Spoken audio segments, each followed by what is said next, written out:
حضرت عائشہ صدیقہ رضی اللہ تعالی عنہا سے کسی نے پوچھا تھا صحابہ کرام علیہم رضوان میں سے کہ اماں جی نبی پاک کے اخلاق کس طرح کے تھے؟ تو فرمانے لگی قرآن مجید ہی رسول پاک کے اخلاق ہیں۔ اور پھر حضرت عائشہ صدیقہ رضی اللہ تعالیٰ عنہ اس شخص سے کہنے لگیں چاہے تو سورہ مومنون پڑھ لو۔ تو انہوں نے یہ ابتدائی آیات سورہ مومنون کی جب تلاوت کی تو حضرت عائشہ فرمانے لگی یہی تو میرے نبی پاک کے اخلاق ہیں، اور یہی وہ آیات ہیں جن میں اللہ تبارک و تعالیٰ نے بندہ مومن سے تقاضا کیا ہے کہ اگر وہ جنت کا وارث بننا چاہتا ہے، جنت وہ جگہ ہے جہاں رسول کریم علیہ السلام کا قرب بھی ملے گا اور رب کریم کی زیارت بھی نصیب ہوگی، وہ مقام فلاح، وہ مقام کامیابی، وہ مقام جہاں اللہ تعالیٰ اپنے بندوں پر اپنی رضا نازل فرمائے گا، اس مقام کا نام مقام جنت ہے۔ تو اس سورہ مبارکہ کی ابتدائی آیات کے اندر اللہ تبارک و تعالیٰ نے ان صفات کا تذکرہ فرمایا ہے کہ اگر وہ صفات ہم اپنے اندر پیدا کرنے میں کامیاب ہو جائیں، معنی یہ ہے کہ ہمیں اللہ تبارک و تعالیٰ نے جنت کا وارث بنا دیا ہے۔ بڑے غور کے ساتھ سورہ مومنون کی ان ابتدائی آیات پر غور کرنا چاہیے۔ رب فرماتا ہے قد افلح المؤمنون، تحقیق مومن کامیاب ہو گئے۔ کون سے مومن؟ الذین ہم فی صلاتہم خاشعون، وہ جو اپنی نمازوں میں گڑ گڑانے والے ہیں، خشوع کے ساتھ، عاجزی کے ساتھ، انکساری کے ساتھ، ذوق کے ساتھ نماز پڑھنے والے ہیں۔ والذین ہم عن اللغو معرضون، اور وہ جو بیہودہ باتوں سے منہ پھیرنے والے ہیں، لغویات سے اپنا رخ پھیرنے والے سنجیدہ لوگ۔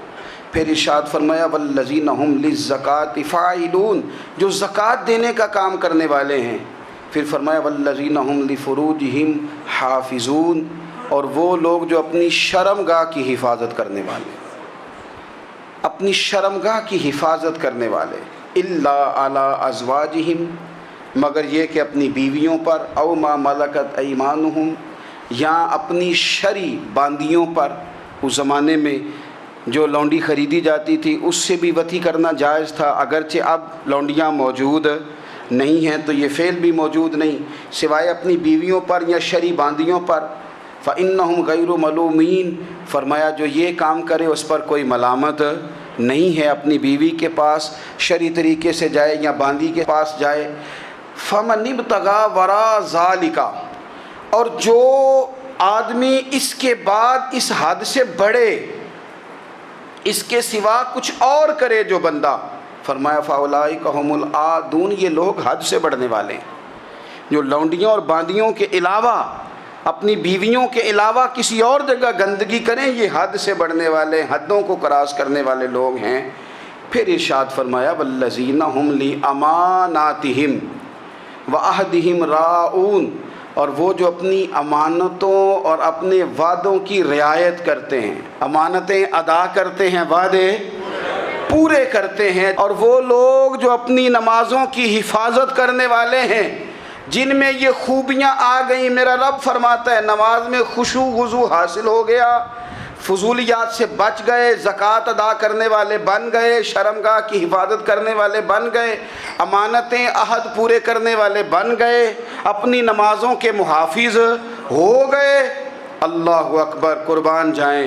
مالک فرماتے ہیں اولئک ھم الوارثون، یہی لوگ تو وارث ہیں۔ یا اللہ کس چیز کے؟ فرمایا الذین یرثون الفردوس، یہ لوگ جنت کے وارث ہیں، یہ جنت کے وارث ہیں یہ لوگ۔ ہم فیہا خالدون، اور فردوس سے، جنت سے نکالے نہیں جائیں گے، ہمیشہ ہی جنت میں رہیں گے۔ یہ آیات اللہ کا مطالبہ بھی ہے، یہ آیات صحابہ، اہل بیت، اولیاء اللہ، ان تمام کی سیرت کا عکس بھی ہے۔ اور سب سے بڑھ کر سیدہ عائشہ صدیقہ فرماتی ہیں یہی تو آیات ہیں جنہیں اچھی طرح سمجھ لو گے تو تمہیں مدینے والے کے اخلاق بھی سمجھ میں آ جائے گا، حضور کے اخلاق بھی تمہیں سمجھ میں آئیں۔ بڑے غور کے ساتھ سورہ مومنون کی ان ابتدائی آیات پر غور کرنا چاہیے۔ رب فرماتا ہے قد افلح المؤمنون، تحقیق مومن کامیاب ہو گئے۔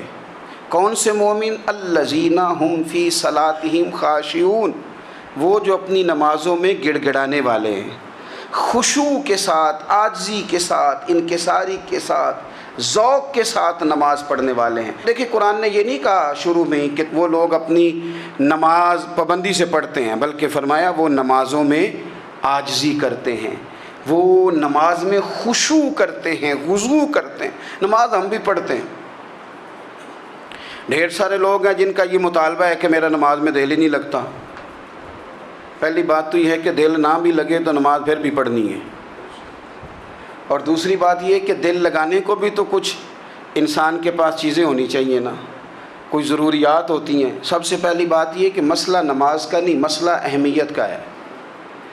آپ نے اللہ تبارک و تعالیٰ کی ذات کی، رب کریم کے جلالت کی جتنی زیادہ اہمیت اپنے دل میں محسوس کر لی، اتنا ہی نماز کی طرف توجہ آپ کی بڑھ جائے گی۔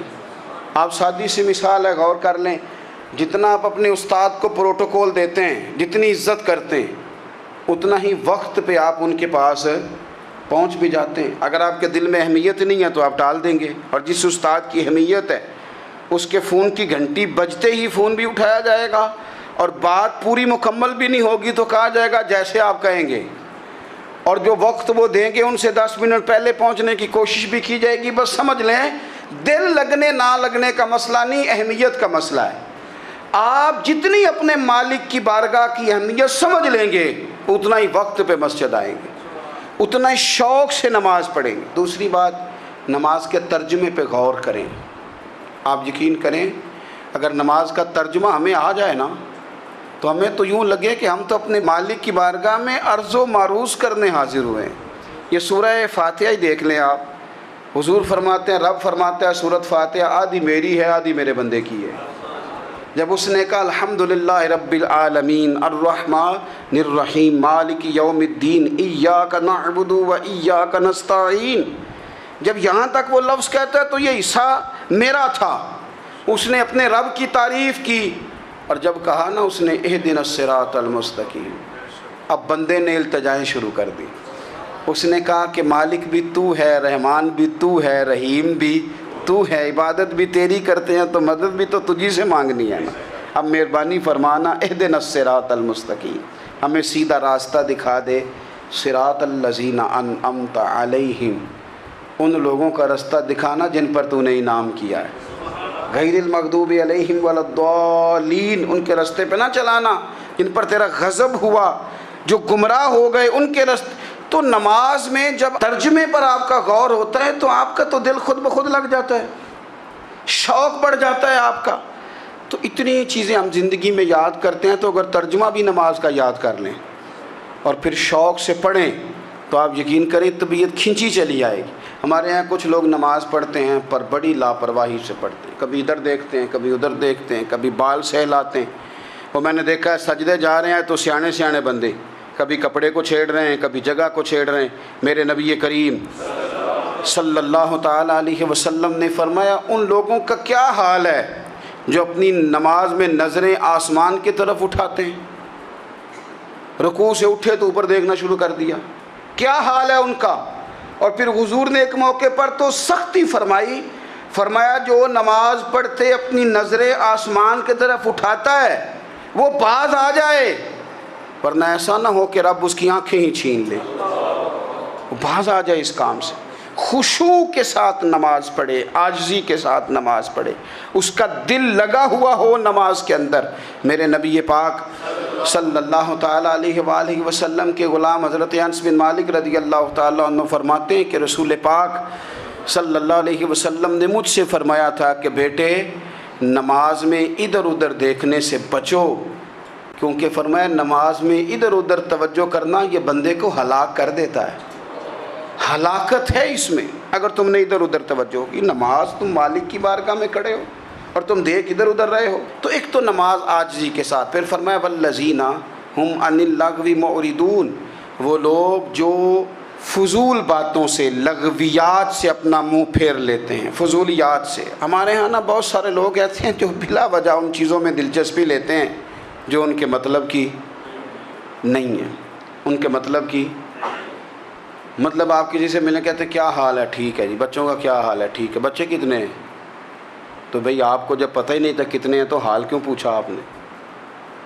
آپ کرتے کیا ہیں؟ آپ کا بڑا بھائی کیا کرتا ہے، چھوٹا بھائی کیا کرتا ہے، ابا جی کیا کرتے ہیں؟ بھئی آپ کے مطلب کی بات نہیں، آپ مطلب کی مقصد کی بات کریں، بے مقصد باتوں میں الجھنے کی ضرورت نہیں ہے۔ دیکھیں، اپنا ادارہ میں چلاتا ہوں، اپنا گھر آپ چلاتے ہیں، اپنی ڈیوٹی آپ کرتے ہیں، آپ کو زیادہ بہتر پتہ ہے کہ آپ اپنا گھر کیسے چلا رہے ہیں، مجھے زیادہ بہتر پتہ ہے کہ میں مدرسہ مسجد، مجھے زیادہ بہتر پتہ ہے اس کے اندر کون سی اصطلاح کس طرح کرنی ہے، یہ مجھ سے زیادہ بہتر کوئی بندہ جانتا نہیں۔ اب ہم کیا کرتے ہیں، جب ہم دوسرے کے کام میں مداخلت کرتے ہیں تو دو نقصان ہوتے ہیں، ایک تو اس کے ساتھ ہمارا رائے کا اختلاف ہو جاتا ہے، اور دوسرا ہمارے اپنے بہت سارے کام رہ جاتے ہیں، کیونکہ ہماری توجہ ہی دوسرے کی جانب تھی، اپنے بڑے سارے کام رہ جاتے ہیں۔ اس لیے بہت ساری ایسی چیزیں ہیں جن میں بلا وجہ کوئی مقصد نہیں۔ ہم پرانے لوگوں سے باتیں سنا کرتے تھے، ہمارے بزرگ کہا کرتے تھے جڑے پنڈ جانا نہیں، جڑے پنڈ جانا نہیں اودا راہ پوچھنے دی کی لو۔ لغویات میں نہ الجھیں، فضولیات میں نہ الجھیں، یعنی ٹو میں رہنا، ٹو میں۔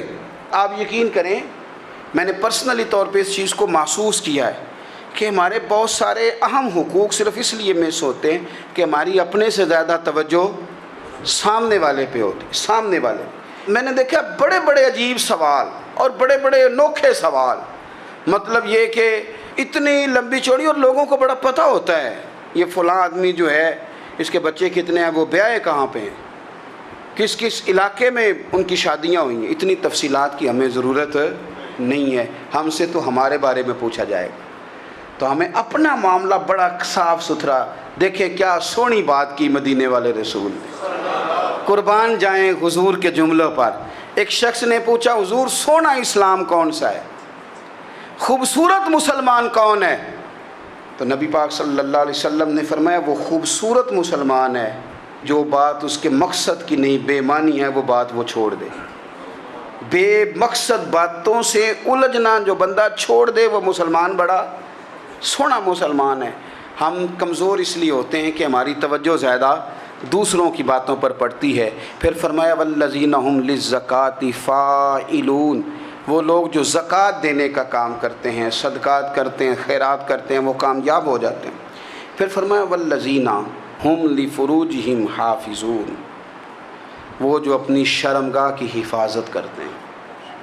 نوجوان میری بات پر توجہ کریں، فرمایا وہ لوگ جو اپنی شرمگاہ کی، والذین ھم لفروجہم حافظون، وہ لوگ جو اپنی شرمگاہ کی حفاظت کرتے ہیں۔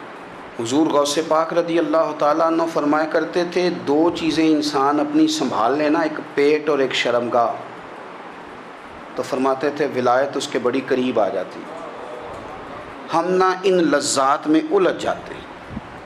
سیانے سیانے بندے روٹی کمر سیدھی کرنے کے لیے کھانی چاہیے، زبان کے ذائقے کے لیے نہیں کھانی چاہیے۔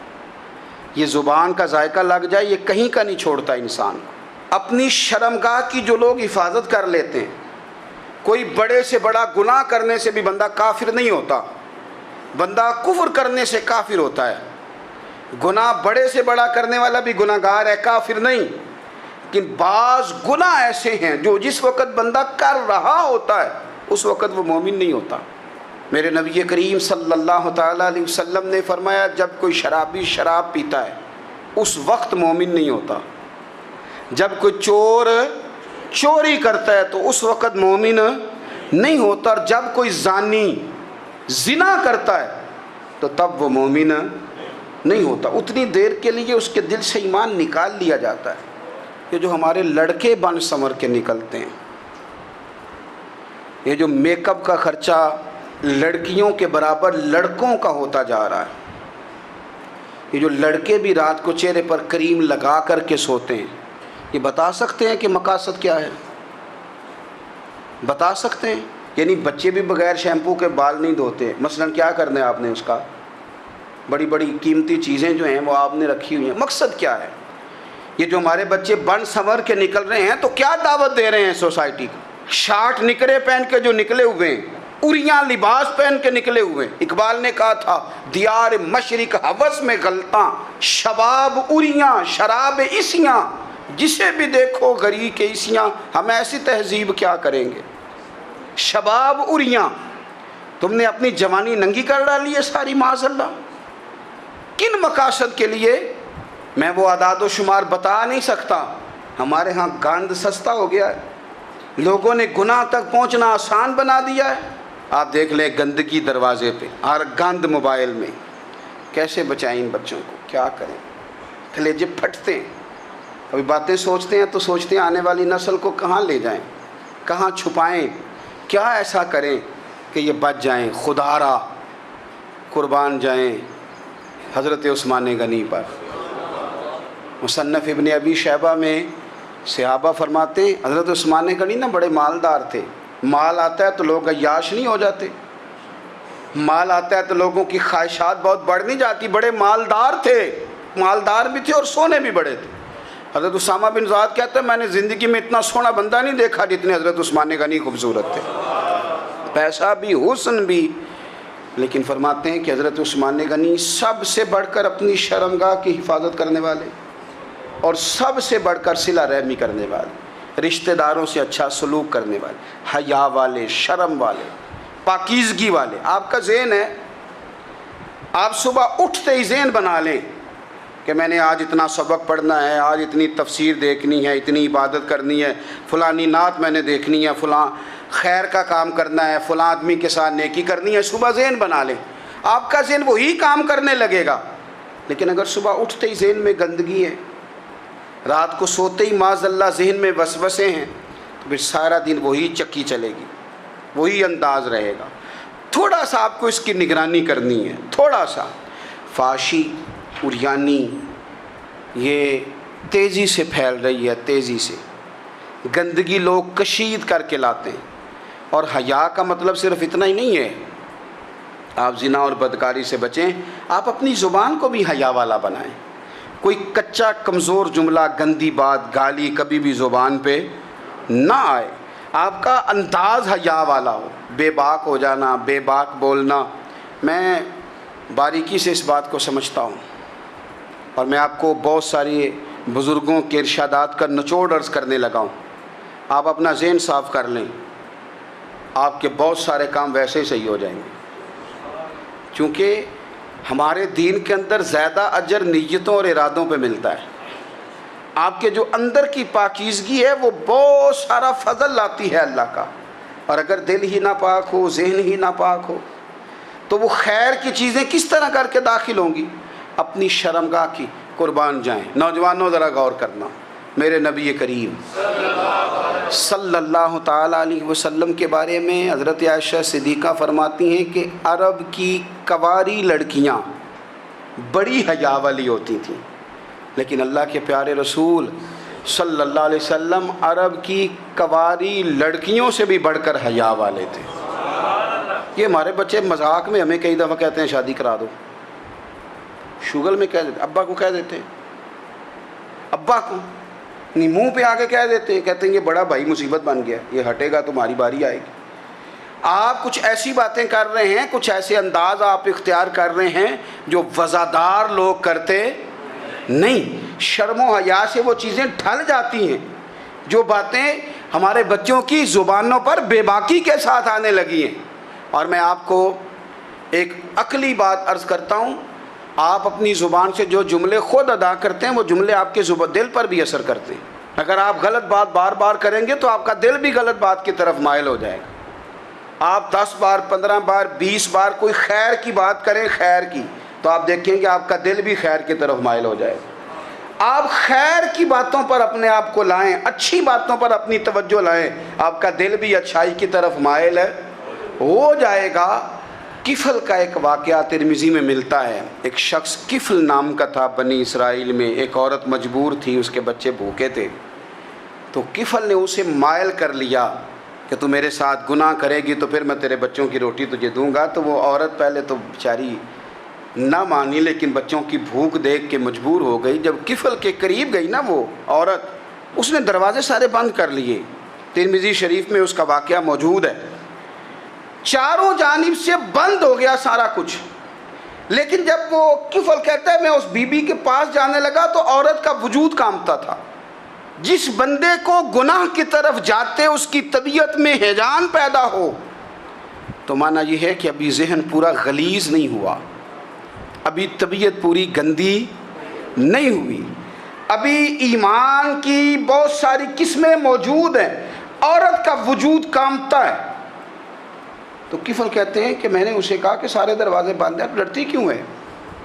تو کہنے لگی ڈرتی اس لیے ہوں کہ سارے دروازے بند نہیں ہوتے، ایک دروازہ کھلا ہے اور وہ دروازہ رب قدیر کا دروازہ ہے، اسے کیسے بند کیا جا سکتا ہے؟ تو کہتے ہیں جب اس نے یہ لفظ کہے تو مجھ پر بھی بات کا اثر ہوا، مجھ پر. تو میں نے کہا کہ اگر تو عورت ہو کہ رب سے اتنا ڈرتی ہے تو مجھے تو اس نے مرد بنایا ہے. تو مرد تو ہوتا ہی وہ ہے جو اپنے آپ پر کنٹرول کر سکے. تو اب نہ معاملہ آگے جائے گا، اب یہاں بات رکے گی نہیں، جا میں تجھے آزاد کرتا ہوں. عورت گئی، اس نے توبہ کی کفل نے، اور رات رو کے کہنے لگا مالک آج میں نے توبہ کی ہے تو میرے اوپر مہربانی کرنا، میری توبہ ٹوٹنے نہ پائے. رات اس نے توبہ کی، رات ہی انتقال ہو گیا. لوگوں کو پتہ تھا بڑا بے حیا ہے، بد کردار ہے، گناہ گار ہے، شاید لوگ اس کا چہرہ دیکھنے بھی نہ جاتے، پر مالک کریم ہے نا. حضور فرماتے ہیں سویرے اس کے دروازے پہ لکھ دیا اللہ نے، لوگوں رب نے کفل کے سارے گناہ معاف کر دیے ہیں. اس کے دروازے پہ لکھ دیا گیا. جب آپ اپنی حفاظت کرنا چاہتے ہیں تو اللہ پھر اسباب بھی پیدا کر دیتا ہے. اپنی شرمگاہ کی، اپنی نظر کی آپ خوب حفاظت کریں. اور میں آپ کو ایک بات عرض کروں، ایک بندے کے باحیا ہو جانے سے نا، ایک بندے کے ٹھیک ہو جانے سے اس کے دائیں بائیں بے شمار لوگ ٹھیک ہو جاتے ہیں. نہ چاہتے ہوئے بھی آپ کی نیکی کا اثر آپ کے دوستوں پہ پڑتا ہے، نہ چاہتے ہوئے. اور ایک بندے کے بگڑ جانے سے اس کے دائیں بائیں بہت سارے لوگ بگڑ جاتے ہیں، بہت سارے لوگ بگڑ جاتے ہیں. آپ اگر اپنے لب و لہجے پر یہ پابندی لگا سکیں اور اپنے آپ کو اگر آپ سنبھال سکیں تو پھر یاد رکھیے گا بڑی ساری چیزیں بہتر ہو جائیں گی. کچھ چیزیں ایسی ہوتی ہیں جو ہم نہ فراخ دلی سے بانٹتے ہیں، اور کچھ چیزیں ایسی ہوتی ہیں جو مجبور ہو کر ہم دیتے ہیں. کئی دفعہ ایسا ہوتا ہے کہ سامنے والا کچھ زیادہ تکلیف میں ہوتا ہے اور ہمارے پاس بھی وسعت نہیں ہوتی، لیکن زیادہ اجر اسی بندے کو ملتا ہے جو تھوڑی تکلیف برداشت کرے اور سامنے والے کی تکلیف کو دور کرے. مدینہ منورہ میں نا قحط پڑ گیا تھا، غلہ نہیں ملتا تھا. تو قحط کے زمانے میں لوگ نا پھر چیزوں کو مہنگا کر کے بیچتے ہیں. ہمارے ہاں ایک طرف چینی کی لائنیں لگی ہوتی ہیں، دوسری طرف چھاپا پڑتا ہے، پورے کے پورے گودام بھرے ہوئے نکل آتے ہیں. لوگ مصنوعی قلت پیدا کر دیتے ہیں. حضرت عمر فاروق رضی اللہ تعالیٰ عنہ کے زمانہ نور میں قحط پڑ گیا تھا. گندم کا دانہ اس طرح ہو گیا تھا جس طرح سونا ہے. سیدنا عثمان غنی رضی اللہ تعالیٰ عنہ کے نا بہت سارے اونٹ غلے کے بھرے ہوئے مصر سے آئے، اور لگتا یوں ہے کہ وہ شخص آپ ہی کو غلہ دیتا تھا، کسی اور کو دیتا بھی نہیں تھا، جو اونٹ بھر کے اس نے لیے. تو مدینہ منورہ کے اندر جب وہ مال پہنچا نا، آپ کو بتانا یہ چاہ رہا ہوں کہ ساری تجارت بندوں سے نہیں کرنی چاہیے، کچھ اللہ سے بھی کرنی چاہیے. رب سے جو بندہ تجارت کرتا ہے وہ بڑا کامیاب ہوتا ہے. وہ غلے سے بھرے ہوئے اونٹ آپ کے پہنچ گئے تو تاجر آئے، انہوں نے آگے کہا عثمان ہم کھول کے نہیں دیکھتے کہ اندر مٹی ہے کہ سونا ہے، اور یہ بھی نہیں پوچھتے آپ نے کتنے کا خریدا ہے، آپ کی زبان پر اعتبار ہے. آپ نے جتنے کا مال لیا ہے نا ہم ڈبل دیتے ہیں، آپ ہمیں دے دیں. آپ فرمانے لگے نہیں مجھے زیادہ نفع ملتا ہے. انہوں نے کہا 2 گنا، فرمایا نہیں زیادہ ملتا ہے. کہا 3 گنا، فرمایا زیادہ ملتا ہے. وہ کہنے لگے اس سے زیادہ تو کوئی تاجر ہے ہی نہیں جو زیادہ دے. فرمایا بس مجھے ملتا ہے نا. کہا کتنا ملتا ہے؟ فرمانے لگے لگتا ہے کہ اگر وہ تاجر زیادہ کرم نوازی کرے تو 700 گنا تو دے گا ہی، اور باقی قریب